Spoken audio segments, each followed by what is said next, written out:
NES Godzilla, Chapter 4, Dementia, written by cosbydaf, and art also by cosbydaf. When I gone back to the game, I was getting very upset and confused. I thought about the way the monster looked at me. The game couldn't have heard that what I said. That's impossible. It had to be a random occurrence. But why did it happen precisely at the moment I insulted Monster? Nothing about this game made any sense. The new Godzilla monsters, the weird replacement monsters, Alice Place Mystery, like the green temples, quest levels, and the red monster chases. It didn't seem to add up in any kind of meaningful way. If it was a prank, it wasn't funny in any way I could understand. And they clearly put far too much effort into it. If they were trying to make a genuine sequel with new Godzilla monsters, then why did they add in everything else? Maybe it was some kind of thought experiment? Some group project made by a bunch of really talented and crazy people and they lost the cartridge somehow? Or maybe they intended for some random person to find it? It was all just fruitless guessing. As far as I can tell, there was only one way to figure out what the deal was with this game. To play it to the end. Maybe, just maybe, there would be something in the credits, an explanation by the creators as to why they made this. Or it could be something much more cryptic and strange. Maybe even something horrifying. Before I got a good look at the Dementia board, I considered replaying Trance to see if the red monster would look at me again. But I decided against it. I wanted to keep going forward. I was also somewhat worried that backtracking might cause the game to become even more strange. The Dementia board music sounded a lot like the Saturn music, except it was slowed down, and played it with a piano-sounding instrument.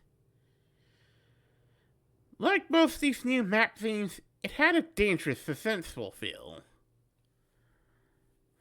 While listening to the music, I looked at the Dementia board.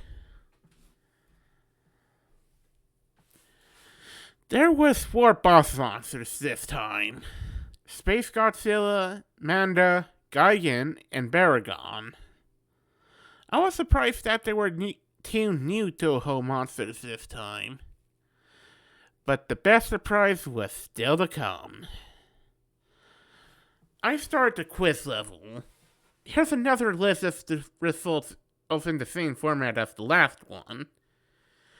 Quiz 2. Can you swim? Answer, yes. Reaction, happy. Do you like fish? Answer, yes. Reaction, sick. Can penguins fly? Answer, no.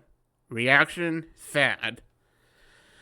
Can it spin in all directions? There was no clarification of what Face meant by it, so I just guessed. Answer, no. Reaction, surprised. Do you breathe oxygen? Answer, yes. Reaction, red phase number 8. Does it taste good when you bite a woman? I don't know who came up with this question, but I really hope they're getting mental help. Answer, no. Reaction, annoyed. Is it night where you are? Answer, yes. Reaction, red face 6. Do you like cats? Answer, yes. Reaction, confused. Is water wet? Answer, yes. Reaction, angry. Have you ever broken a bone? Answer, no. Reaction, happy. Do you like your job? Answer, yes. Reaction, hurt. What do you like a new monster? Answer, yes. Reaction, weird face 11. I wasn't entirely sure what face meant by new monster, but I couldn't help but to resist. I couldn't help resist answering yes, just to see what happens. The result was mind-blowing. The game took me back to the board, and I had a new playable monster in the form of Anguirus. Ever since I was a kid, I always wanted to play as Anguirus, since he was my favorite Godzilla monster. And plus, I never liked Monster at all that much. I moved my new Anguirus piece over to the level right next to it, eager to test out my new monster. Before I get into the level description, I'll talk about Anguirus a bit. Using the up and down buttons, you can choose whether Anguirus stood in a bipedal stance or crawled around on all four. It wasn't a huge difference, but being able to stand was helpful in boss fights, and crawling sometimes helped dodge obstacles and attacks. He could punch and kick like Godzilla, but no tail whip. Instead, he had something far more interesting. The ability to crawl up into a spiked ball of death and roll around. He could still take damage, but it was lessened. It was a good way of clearing out stage enemies, but unfortunately doing this also drained the power bar. But the spiked ball wasn't his only special ability. When he pressed start, he would fire out a beam of energy from his mouth. It resembled Titanosaurus' sonar attack, and if this were a hack, it may have been inspired by the roar attack from Atari's Godzilla fighting games. Also of note is that when you're playing as Anguirus, the level meter gets glitched up. Judging by the life and power bar, I'd say he's on level 10. Now on to the levels. As you might have guessed from the level icon, these levels were green palette swatches of the ground and background tiles all throughout the blue mountains. But what immediately caught my attention was the water, which had a transparency effect. Is that even possible for an NES game? I know the Super Nintendo could do it, but I never seen a transparency effect in a game on the NES. The Blue Mountains music was played with the same instruments as the Blue Mountains, but the melody was different. It was a very simple song with a lot of abrupt pauses, followed by a loud note every few seconds. Anyway, I went through the usual strolling through the level, and again there were no monsters or anything. But pretty soon I reached a cliff above the water. There was nowhere to go but into the water. So down I went. The water transparency made things a bit harder to see, but it's tolerable. After going underwater, I encountered two new enemies. A giant piranha and some kind of spiky bottom feeder thing. I like the piranha because I can easily tell what it was. It was the same enemy design that would appear in a real game, and there were very few enemies like this. They didn't take much hits to kill, but they were quite annoying, and could constantly trim down your life if they got close enough. They also tend to travel in packs. As for the bottom feeders, they were easy to deal with.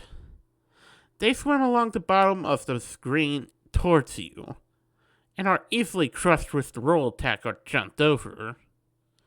In this screenshot, you can see me about to run one of them over and there's a pack of piranhas behind it. After I beat that level, I moved Godzilla into the blue castle icon. I started the level and I got a title screen with the text Unforgiving Cold. The level itself looked like a castle dungeon made of blue bricks, with rows of identical white statue faces on the walls. The statue faces had a permanent look of horror on their faces. There was also some flickering gray static, which didn't really obscure my vision, but it added to the very unsettling mood of these levels. The music was a 12-second long loop with a low-pitched choir vocalizing. That sounded very familiar to me. Whenever I play through one of these levels, I get this sudden horrible feeling of anxiety.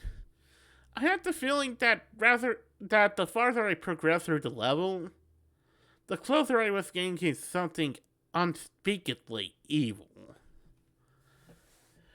I didn't want to admit it to myself at the time, but I realized something in playing the Blue Castle level.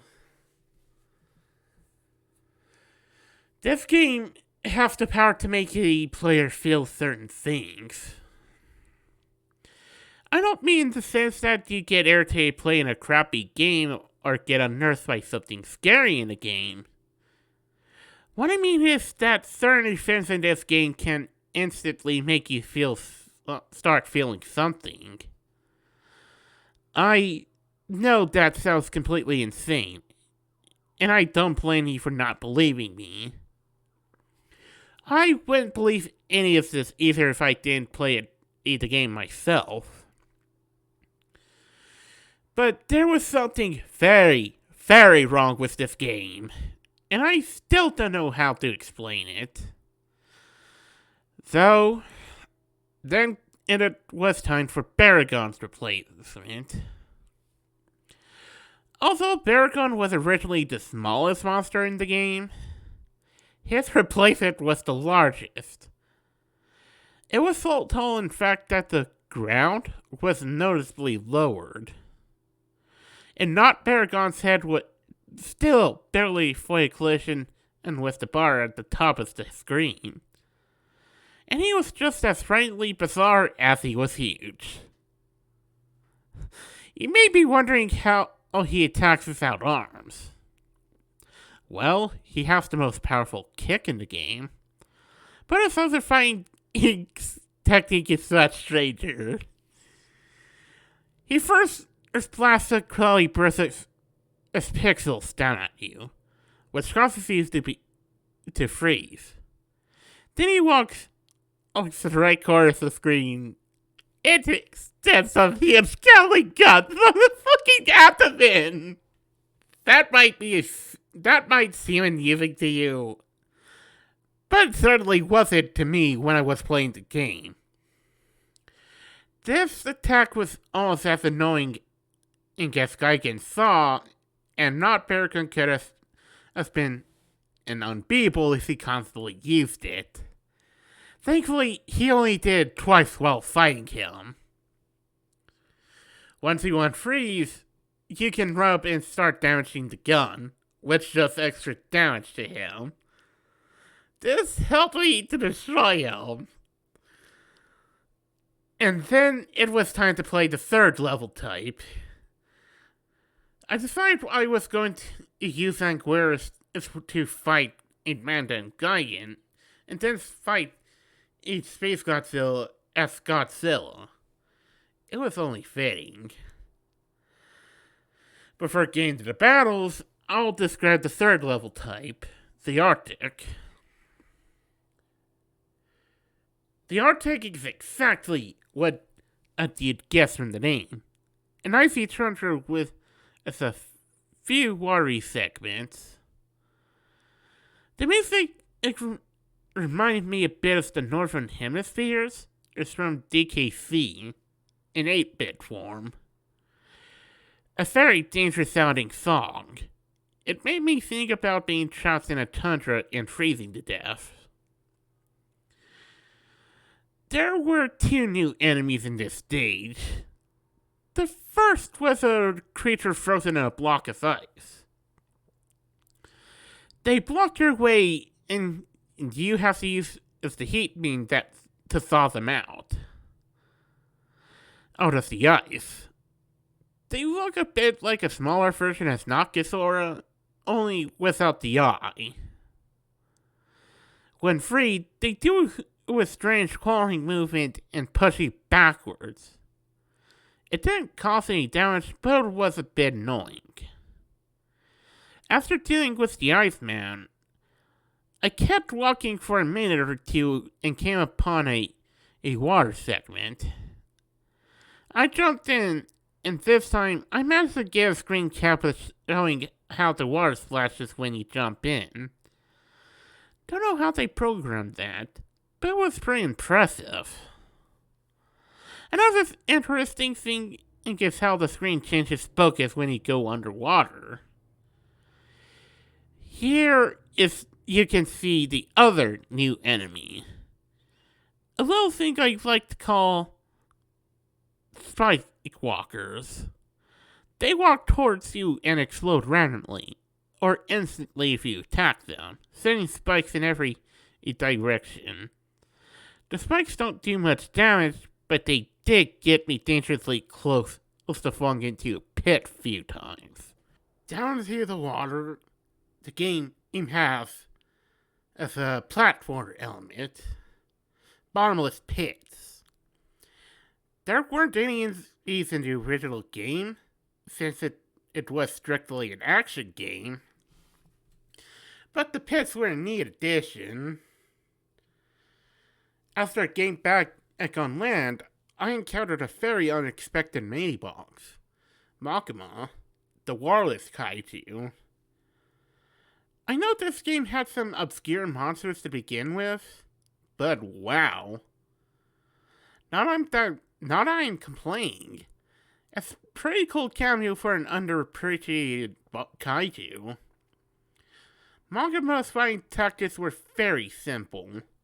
He had a freeze beam, and he could charge into you.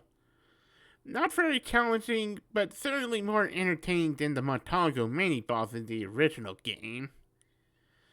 One really interesting thing about Magma is that he doesn't die when you defeat him. He turns tail and retreats. This was the first time that I ever seen an enemy monster change direction, let alone retreat. I tried to chase after him, but he disappeared after I got into the water. Poor bastard. And that does it for the Arctic. I'll talk about the Manda fight next. I forgot to mention before, but the music that played during the new monster fights is reused from the themes is actually in the game. So far, the themes have been Gasaurus music for Titanosaurus, Hedorah's music for Biolante, Bargon and Maguire's music for Orga, and Farron's music for Manda, and Mechagodzilla's music for Space Godzilla. As for the fight, Manda was a fairly crafty opponent. When it realized one tactic was ineffective, it would immediately change into a different one. Manda used quite a few tricks, like spitting fire, biting, and the most irritating of all, constricting. It didn't mercifully drain your life down like Gigan's Cutter, but it was by far Manta's strongest attack. One last thing to note that I found pretty cool was that the Artragon showed up during the fight to help me out. Manta crushed it with ease, but it was still cool. After I slayed Manta, I played through an Arctic level for health power-ups, and then it was onto Gigan's replacement. When the fight started, I was very confused, because there was nothing there. I thought this was going to be like the Titanosaurus fight in Pathos, but just about the time it would have been going back to the map, a piranha appeared on screen. But it wasn't there for long. As soon as it appeared, the speakers emitted an ear-splitting screech, and Night Gigan flew in and ripped the poor fish into pieces. Well, that's one way to get the player on their toes. That abrupt entrance scared the hell out of me and got my adrenaline rushing. Which, in retrospect, was a good thing, because Night Gigan was one of the fastest, most unrelenting opponents in the game. Night Gigan was tough, but my new skills with Anguirus has helped it to even the score. This was still in an incredibly tense fight. Night Gigan's axe consisted of some sort of blood laser he spews from his mouth in a downward slash. I was expecting some hellish variant of the buzzsaw attack, but thankfully there didn't seem to be one. The Howl attack was invaluable in defeating him. I would have taken more screen captures to fight, but I really had to concentrate. After that, there was just one more monster left to take down, Space Godzilla. As mentioned earlier, I used Godzilla for this fight.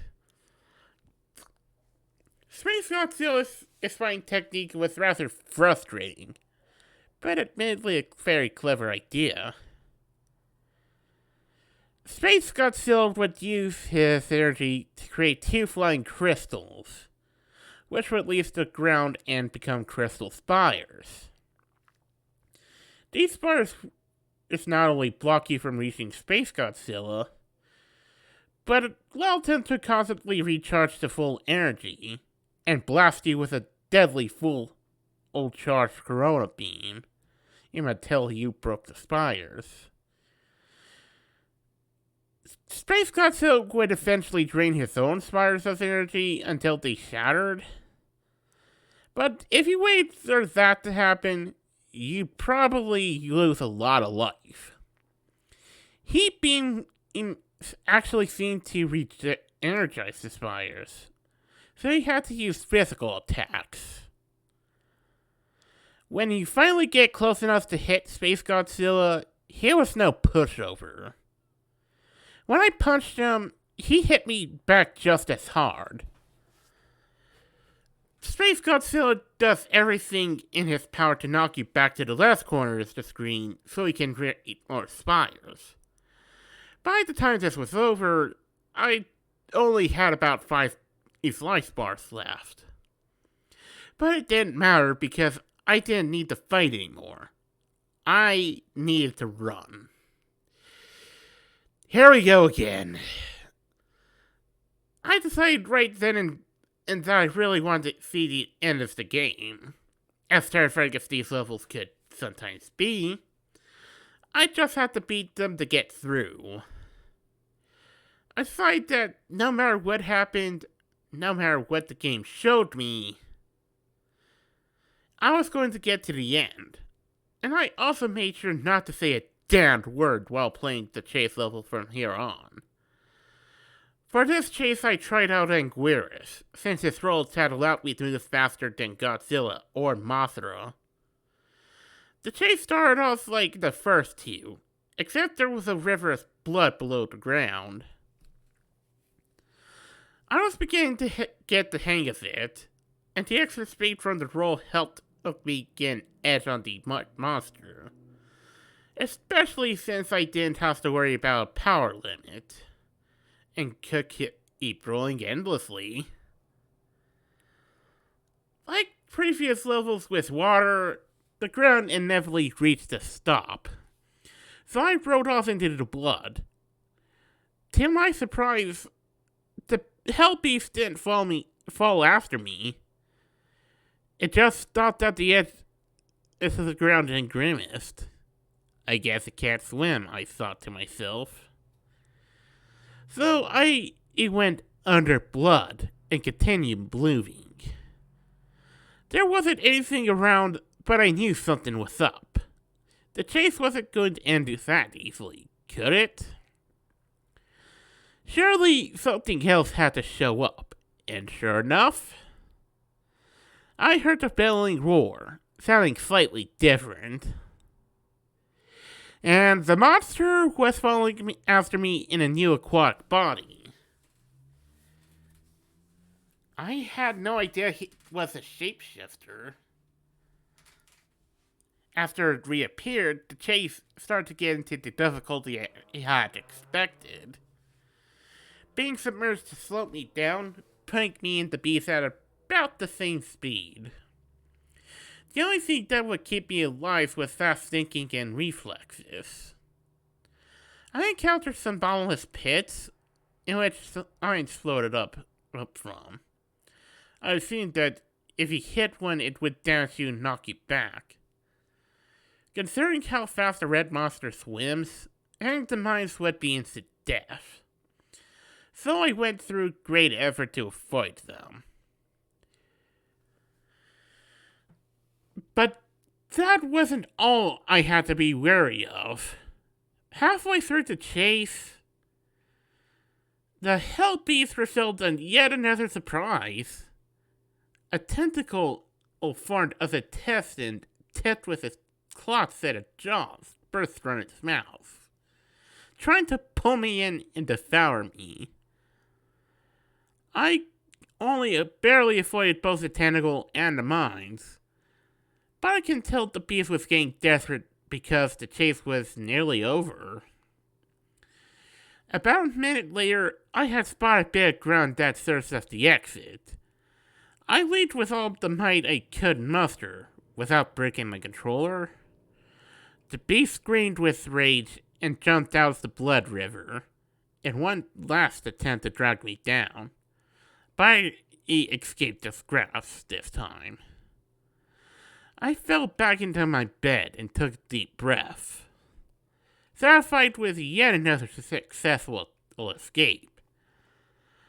I was headed off to the 5th level world, Entropy.